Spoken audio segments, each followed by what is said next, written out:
Oke guys, jadi di video kali ini gua mau menjawab pertanyaan teman-teman. Ini sebenarnya sudah sangat lama banget gitu ya. Pertanyaan ini spesifiknya ini mengenai grinder ya. Jadi banyak pertanyaan yang kalau misalnya gua rangkum gitu intinya cuma satu. Ya, pertanyaannya adalah, Bang, sebenarnya itu grinder mahal dengan yang murah, apakah akan berpengaruh ke rasa kopinya itu jadi enak atau tidak? Gitu ya. Nah, di sini gue pakai dua contoh. Satu ini Timor Chestnut X-Lite punya gue yang udah lumayan lama gue pakai ya, dan sampai detik ini pun masih sering gue pakai.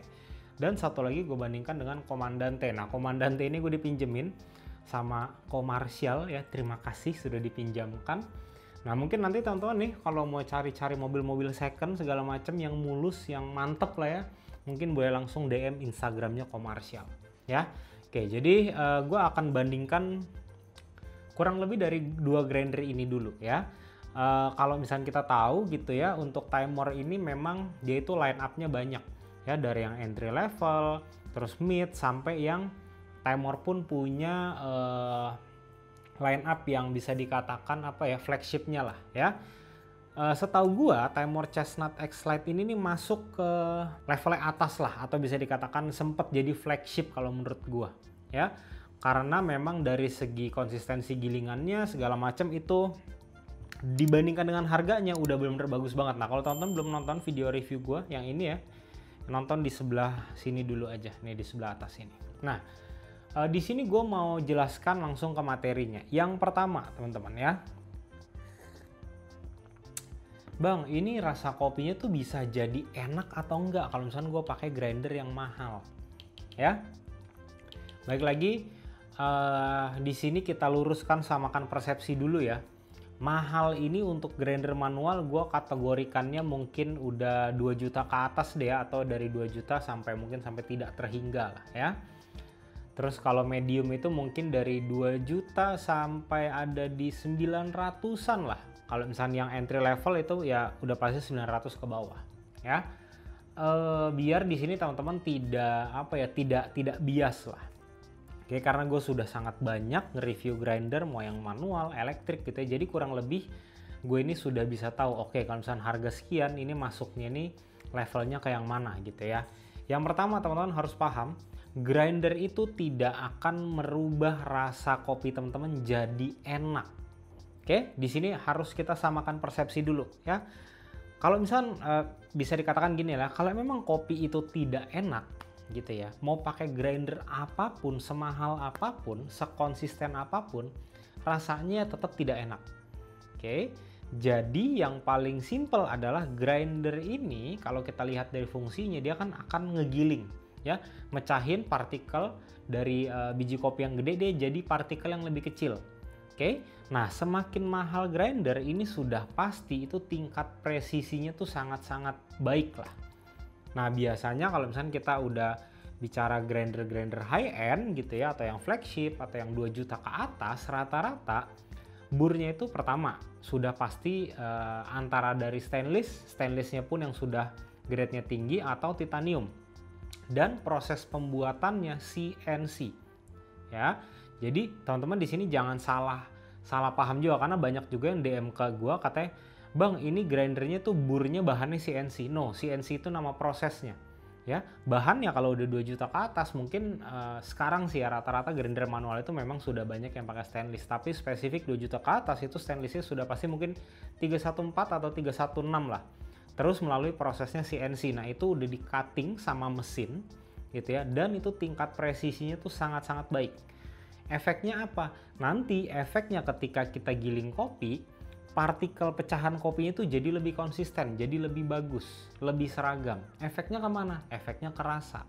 Nah, memang grinder mahal dengan grinder murah itu akan berpengaruh ke rasanya ya, tapi bukan enak atau tidak. Nah, tapi di sini yang kerasanya itu maksudnya adalah ini jadi tuh rasa-rasa dari layer-layer itu lebih kerasa jelas lah. Ya, itu yang pertama. Yang kedua, seduhan teman-teman bisa lebih konsisten. Karena balik lagi, pecahannya anggaplah ya, kalau misalkan kita pakai grinder yang mahal gitu ya, yang high end, satu biji kopi ini satu butir itu kalau misalnya dipecahin setelah digiling dia mungkin bisa jadi 100 partikel kecil ya. Tetapi ketika teman-teman pakai grinder yang murah atau mungkin yang entry level gitu ya, ketika teman-teman giling nanti dari satu butir biji kopi yang ukurannya sama gitu ya, itu mungkin bisa jadi 120, mungkin kadang-kadang bisa jadi cuma 90 gitu. Jadi sudah pasti nanti ketika teman-teman brewing ya, hasil seduhan ini akan lebih konsisten dan layer-layer rasanya itu lebih jelas, lebih clean, lebih clear lah, clarity-nya lebih dapat gitu. Nah, di case ini gue bandingkan ya untuk kedua grinder ini, Timor Chestnut X-Lite dengan Comandante ya.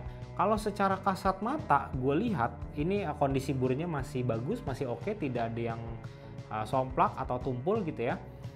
Kalau untuk manual brew ya, let's say ini gua setel di nomor 12 atau 13. Nah, kalau untuk di Comandante ini mungkin grind size yang sama dengan Timor Chestnut X-Lite ini kurang lebih mungkin ada di angka 15 sampai 18 lah. Ya, ketika gua giling lihat kasat mata, itu perbedaannya sangat minim.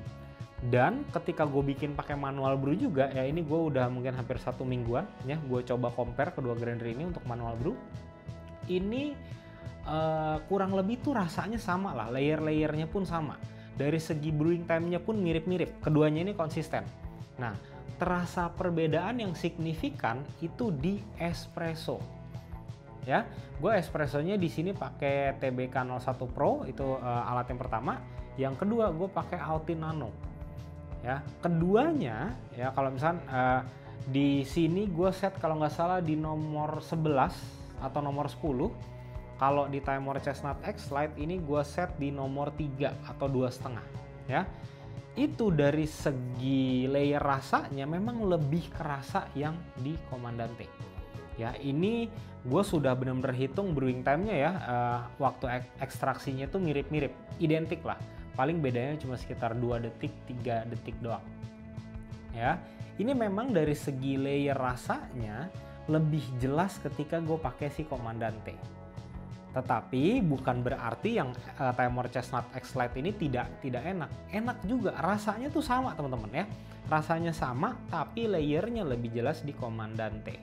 Ya, jadi teman-teman harus persepsinya harus diluruskan dulu. Jangan sampai mikir atau punya mindset wah grinder gue murah berarti nanti hasil seduhan gue tidak enak. Enggak teman-teman. Ya, kalau kita bicara ke rasa kopinya enak atau tidak, ya itu teman-teman lebih baik fokus ke kopinya. Gitu, fokus ke kopinya aja, kayak apa nih, kualitasnya seperti apa. Jadi saran dari gue selalu yang gue bilang ketika teman-teman mau beli grinder untuk pertama kalinya, terserah teman-teman mungkin mau beli elektrik atau yang manual, itu teman-teman spending budget tertinggi yang teman-teman rela. Kalau memang saran dari gue pribadi, memang kalau budgetnya ada, langsung beli yang memang kualitasnya itu yang paling bagus lah, atau yang flagship, atau minim-minim banget yang middle. Ya mungkin harga dari 900 sampai ke 2 juta. Tapi kalau udah mendekati ke 2 juta nanggung. Ya, mending tabungin lagi langsung beli yang 2 juta ke atas. Karena itu teman-teman tidak akan menyesal yang pertama dan yang kedua udah pasti awet. Dan yang terakhir ini teman-teman untuk nguliknya, kalau teman-teman suka ngulik gitu ya. Menurut gua akan teman-teman tuh jadi lebih gampang. Ya, lebih gampang untuk dapetin kenapanya nih, kalau misalnya grind size dibikin lebih halus efeknya apa, ke kasar efeknya apa, itu teman-teman bisa lebih dapetin atau bisa dapat jawabannya ketika teman-teman memang pakai grinder yang harganya sudah di atas 2 juta gitu teman-teman ya. Nah terus yang berikutnya ada yang lagi ditanyakan, waduh bang itu mah kayaknya cuma menang di merek aja ya jadinya mahal. Gini teman-teman, hal itu kita nggak bisa tutup mata, hal itu benar adanya gitu ya. Tetapi kalau kita pakai logika ya, brand mahal contoh lah ya, Comandante ini memang dia keluarin itu kualitasnya bagus, harganya mahal ya, mungkin 3 juta, mungkin start dari 3 juta atau 3,8 kali ya kalau gue tidak salah. Nah ketika suatu brand sudah mengeluarkan brand produk ya sudah bagus seperti ini gitu ya, dengan harga yang tinggi, brand ini tidak mungkin mempertaruhkan namanya lah. Ya, jadi tidak mungkin oh mentang-mentang brandnya bagus ya, brandingannya sudah oke, high end, terus bikin grinder sejadinya aja. Enggak teman-teman, tidak mungkin. Sudah pasti build quality segala macam, presisinya itu pasti sangat diperhatikan. Ya, jadi teman-teman di sini juga harus paham konsep kenapa mahal segala macam. Karena gini teman-teman ya, buat teman-teman yang tahu kualitas gitu ya, ketika teman-teman pegang suatu barang, ini teman-teman tahu lah, oke ini memang kualitas lah.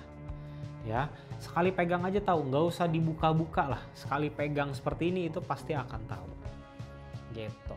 Ya, nah terus berikutnya juga ada yang tanya gini, Bang, kalau misalkan grinder elektrik dengan grinder manual, ya mungkin ini kualitasnya sama-sama bagus gitu ya.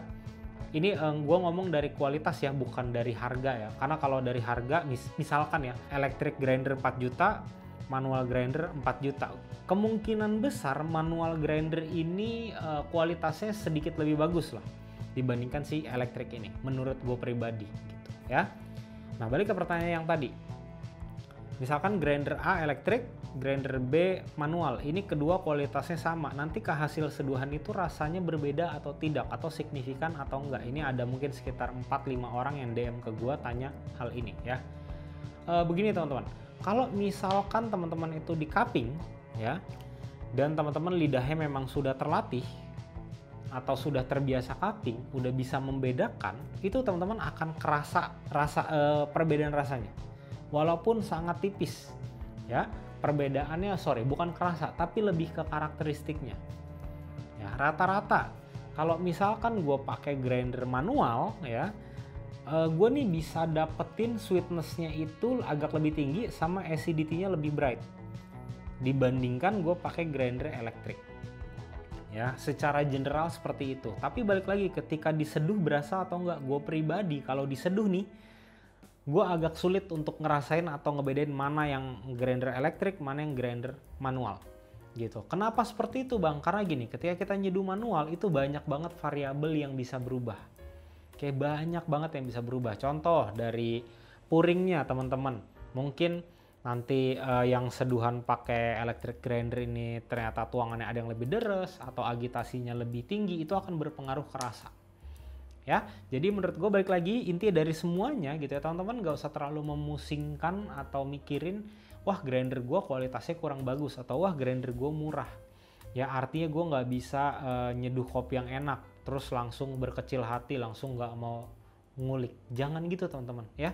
Jadi mindset itu harus dibuang ya. Tapi mindset yang memang teman-teman tidak boleh lupakan adalah kalau memang teman-teman mau bikin kopi yang enak ya, fokuslah ke kualitas kopinya. Jangan banyak-banyak keluarin spending duit gitu ya buat ke alat-alat kopi. Karena menurut gua alat kopi itu apa ya, memang membantu tapi sangat sedikit lah. Sangat-sangat sedikit membantu untuk rasa kopi itu jadi enak. Ya, yang berbeda hanya karakteristiknya aja. Gitu. Kalau memang kopinya udah enak, teman-teman pakai dripper sederhana atau teman-teman cuma di tubruk aja gitu ya, itu gue yakin 99% rasa kopinya pun akan enak tanpa teman-teman harus pusingin intervalnya berapa, grind size-nya, suhu gitu teman-teman ya. Jadi pertanyaan dari teman-teman ini semoga terjawab, karena memang sesederhana itu jawabannya, semasuk logika itu jawabannya. Kalau misalnya teman-teman mungkin di sini masih ada mau sharing ya, ada tips mengenai gimana sih cara membedakan grinder tuh yang memang kualitasnya bagus atau tidak ya, boleh tulis di kolom komentar aja. Nah nanti buat link-link alat seduh yang gue rekomendasikan, teman-teman langsung cek link di deskripsi aja atau langsung cek di fitur YouTube Shopping ada di sebelah sini. Oke teman-teman, sampai ketemu di video selanjutnya. Thank you.